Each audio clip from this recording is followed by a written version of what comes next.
ஆண்டவருடைய நாமம் மகிமைப்படுவதாக. அன்பானவர்களே, இன்றைய வார்த்தைக்கு உங்களை அன்புடன் வரவேற்கிறேன். இன்றைய தியானத்துக்காக 19வது சங்கீதம் 12வது வசனத்தை வாசிக்க கேட்போம். தன் பிழைகளை உணருகிறவன் யார்? மறைவான குற்றங்களுக்கு என்னை நீங்களாக்கும். தன்னிடத்தில் இருக்கின்ற தவறை கண்டுபிடிக்கிறதற்கு காலதாமதம் பண்ணுகிறதும், பிறரிடத்தில் வருகின்ற தவறை வெகு விரைவில் கண்டுபிடிக்கிறதும் பொதுவாக மனிதர்களிடத்தில் காணப்படக்கூடிய இயல்பாக இருக்கின்றது. அதைத்தான் தாவீதும் இங்கே உணர்ந்து கொள்ளுகின்றார். நான் என்னுடைய பிழைகளை உணர்ந்து கொள்ள வேண்டும், அப்படி என்றால் கண்டுபிடிக்க வேண்டும், புரிந்து கொள்ள வேண்டும் என்பது பொருள். அநேக மனிதர்களிடத்தில் இந்த நல்ல பண்பு காண்பதற்கு அரிதாயிருக்கின்றது. ஆனால் தாவீதினிடத்தில் இருந்திருக்கின்றது.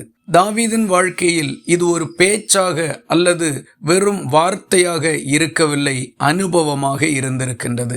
அவருடைய வாழ்க்கையில் நடந்த பல நிகழ்வுகளை இதற்கு ஆதாரமாக நாம் எடுத்துக்கொள்வதற்கு முடியும். ஒருமுறை தாவீது தன்னுடைய நாட்டில் இருக்கிற ஜனங்களை எல்லாரையும் எண்ணி தொகையிட வேண்டும் என்று விரும்பினார். அது கர்த்தருக்கு பிரியமில்லாத காரியமாய் இருந்தது.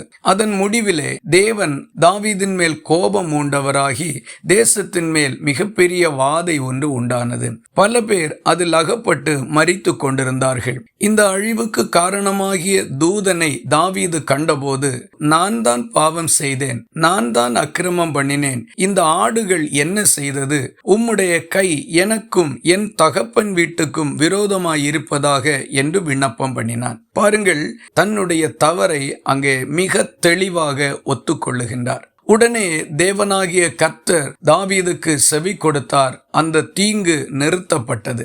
மற்றொரு முறை உரியா என்கிற மனுஷனை குறித்த காரியத்தில் தாவீது செய்த தவறை கர்த்தர் தம்முடைய தீர்க்கதரிசியினிடத்தில் வெளிப்படுத்தி தாவீதினிடத்தில் போய் அதை சொல்லும்படிக்கு சொன்னார். தாவீது தன்னுடைய தவறை உடனடியாக உணர்ந்து கொண்டார். இந்த இரண்டு சம்பவங்களிலேயும் தாவீது தன்னுடைய தவறை ஒத்துக்கொள்ளுகிறதில் மிக தெளிவோடு இருந்திருக்கின்றார். நம்முடைய காரியம் எப்படி இருக்கின்றது?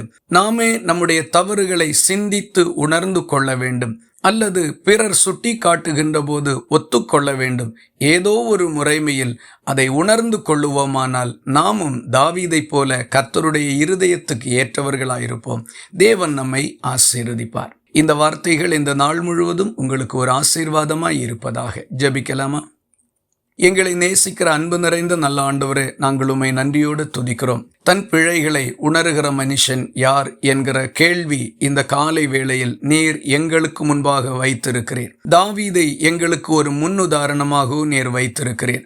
எங்கள் வாழ்க்கையில் வருகின்ற தவறுகளை நாங்களே கண்டுபிடிக்கக்கூடிய நல்ல தெளிந்த மனதை எங்களுக்கு தாரும். யாராகிலும் அதை சுட்டி காண்பித்தால் உடனே அதை ஏற்றுக்கொண்டு எங்களை திருத்திக் கொள்ளக்கூடிய நல்ல பக்குவமான இருதயத்தை தந்தருளும். ஜெபத்தை கேட்டதற்காக ஸ்தோத்திரம். இயேசு கிறிஸ்து மூலம் வேண்டிக் கொள்கிறோம் எங்கள் அன்புள்ள நல்ல பிதாவே, ஆமேன். கர்த்தர் தாமே உங்களை ஆசீர்வதிப்பாராக.